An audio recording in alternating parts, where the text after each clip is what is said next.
Le football est un sport passionnant qui a vu naître des moments mémorables et inoubliables. Ces moments ont suscité des émotions intenses chez les supporters du monde entier, qu'ils soient tristes, joyeux, stupéfaits ou frustrés. Dans cette vidéo, nous allons vous présenter 10 moments parmi les plus fous de l'histoire du football. Que vous soyez un fan de foot ou simplement curieux de découvrir les moments qui ont marqué ce sport, cette vidéo est faite pour vous. Alors, préparez-vous à être émerveillés par les prouesses incroyables et les coups de folie qui ont fasciné l'histoire de ce sport. Mais avant de commencer, si vous êtes nouveau, abonnez-vous à notre chaîne pour être informé des prochaines parutions. Et commençons. Numéro 1, la descente aux enfers de Loris Karius. Nous commençons par deux énormes erreurs du gardien de but de Liverpool, Loris Karius, lors de la finale de la Ligue des Champions le 26 mai 2018, permettant au Real Madrid de marquer 2 buts et de remporter sa 13e coupe. Que s'est-il passé ce jour-là? À la 49e minute de jeu, Sergio Ramos avait asséné un coup de coude à Karius au niveau de la tempe gauche. Bien que Karius se soit plaint auprès de l'arbitre, celui-ci n'avait pas sifflé. 2 minutes plus tard, Karius commettait sa première erreur. Quelques minutes après, il a dévié la frappe flottante de Gareth Bale dans sa propre cage. Après le match, Karius a été admis à l'hôpital pour une évaluation médicale. Dans un communiqué, les médecins ont expliqué que le joueur de 24 ans souffrait d'une commotion cérébrale qui a pu affecter sa vision spatiale et donc sa performance sur le terrain lors de la défaite de Liverpool face au Real Madrid 3-1. Numéro 2, une consigne de fair play que l'on ne voit pas tous les jours. Lors d'un match crucial pour la promotion en Première Ligue entre Leeds et Aston Villa, Marcelo Bielsa, l'entraîneur des Leeds, a donné une consigne de fair play remarquable. Après avoir marqué un but controversé grâce à Mateusz Klich pendant que les joueurs d'Aston Villa réclamaient une sortie de balle pour soigner leur coéquipier blessé, une bagarre a éclaté. Les joueurs de Leeds se sont retrouvés au centre de la polémique, tandis que John Terry, entraîneur d'Aston Villa, a hurlé depuis le banc. C'est alors que Bielsa a ordonné à ses joueurs de laisser Aston Villa égaliser, volontairement. Adoma a marqué pour égaliser et Leeds n'a pas résisté. Marcelo Bielsa a été invité à s'exprimer sur cet événement lors de la conférence de presse qui a suivi le match. On a simplement rendu le but, les faits sont ceux que tout le monde a vus, et nous avons appliqué notre interprétation en faisant ce qu'on a fait, a estimé celui que l'on surnomme El Loco.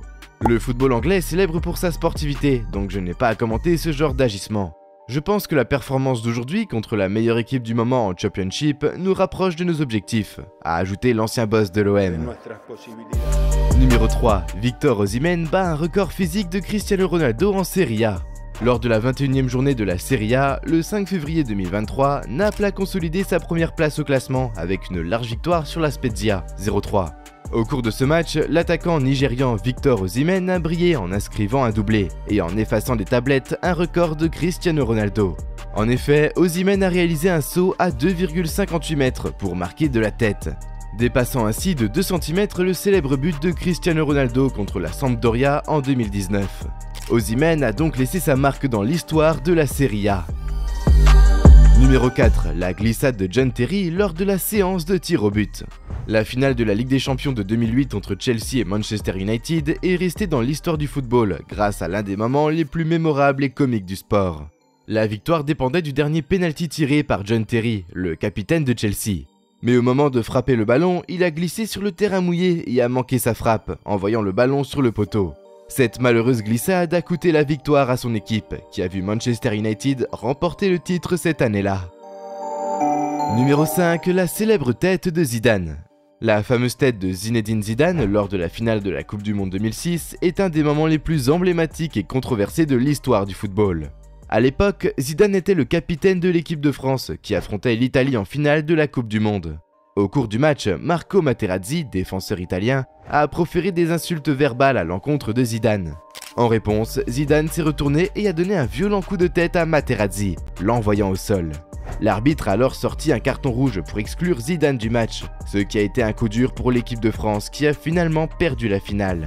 Cet incident a suscité des réactions mitigées de la part des fans et des joueurs. Certains ont trouvé cela hilarant, considérant que Materazzi avait mérité cette sanction après avoir provoqué Zidane verbalement.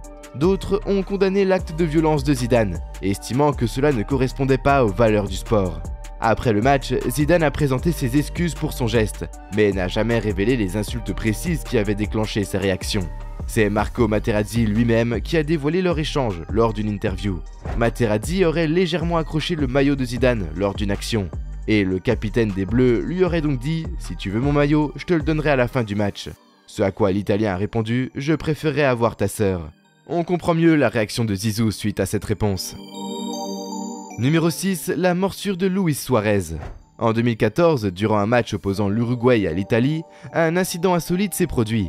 Luis Suarez, l'attaquant vedette de l'équipe uruguayenne, a mordu l'épaule du défenseur italien Giorgio Chiellini. Cette morsure a été captée par les caméras de télévision et a provoqué une controverse mondiale.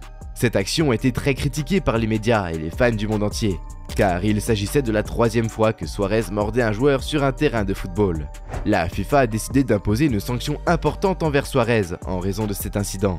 Le joueur a été suspendu pour les 9 prochains matchs de l'équipe nationale uruguayenne et a également été interdit de tout football pendant une durée de 4 mois. Cette décision a été prise afin de marquer la gravité de l'incident et d'assurer que ce genre de comportement ne soit pas toléré sur les terrains de football. Malgré la gravité de l'incident, certains fans ont considéré la morsure de Suarez comme hilarante et ont créé de nombreux mèmes et parodies sur les réseaux sociaux. De plus, certains journalistes ont souligné l'ironie de cette situation, car Chiellini avait publiquement critiqué Suarez pour des incidents similaires dans le passé. En dépit de cette controverse, Suarez est resté l'un des meilleurs attaquants du monde.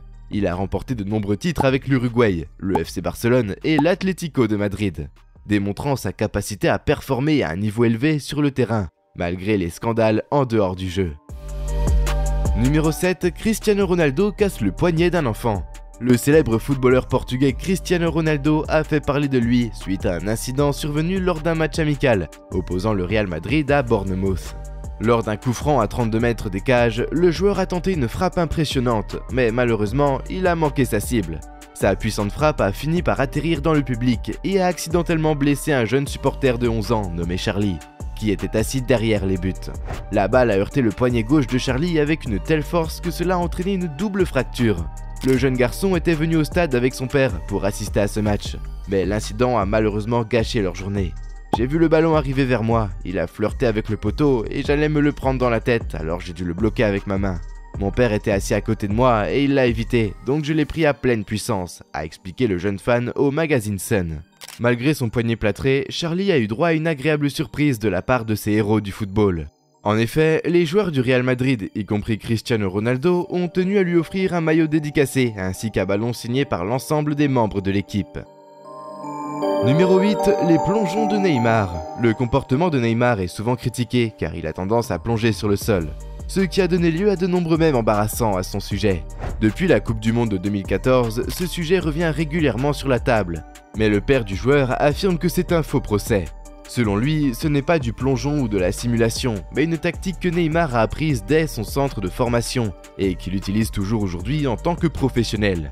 Le papa du capitaine de la Seleção a même déclaré être à l'origine de ce comportement chez son fils. Les gens appellent souvent cela des plongeons, mais pour le père de Neymar, il s'agit simplement d'une tactique de jeu.